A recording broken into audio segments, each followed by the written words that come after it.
इस मुल्क में जुल्म की सबसे बड़ी दलील ये है कि जी ये जुल्म पहले भी हुआ है, लिहाजा जो जुल्म हो रहा है, चाहे उसमें प्राइम मिनिस्टर इमरान खान को आप 31 साल की फ्रिवलेस केसेस में सजा दे देते हैं, चाहे बुशरा बीबी के बरता खातून के शरई हदूद में उनके निकाह को तकजीब में जो है वो डाल देते हैं, या आप कैंसर की एक बूढ़ी खातून जो है जो कि एक्स मिनिस्टर भी रहे डॉक्टर यास्मीन राशिद, आप उसको इंसाफ की फराहमी नहीं देते और आप उसको नवाज शरीफ से जबरदस्ती हरा देते हैं, या रेहाना डार साहिबा जो कि ख्वाजा आसिफ को हरा चुकी हैं और आप जाते हैं और उसके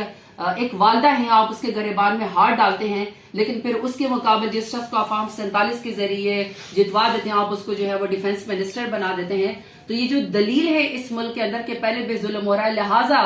पाकिस्तान तहरीक इंसाफ की खवातीन की जो है वो चादर दीवारी को पामाल करो, उसके से बल्ले का निशान छीन लो, 2 से ज्यादा उसको निशानात दे दो, उसके लीडर को 31 साल की रातों रात सजा दे दो और जो बच गया है उसको गोली मार दो। हमारे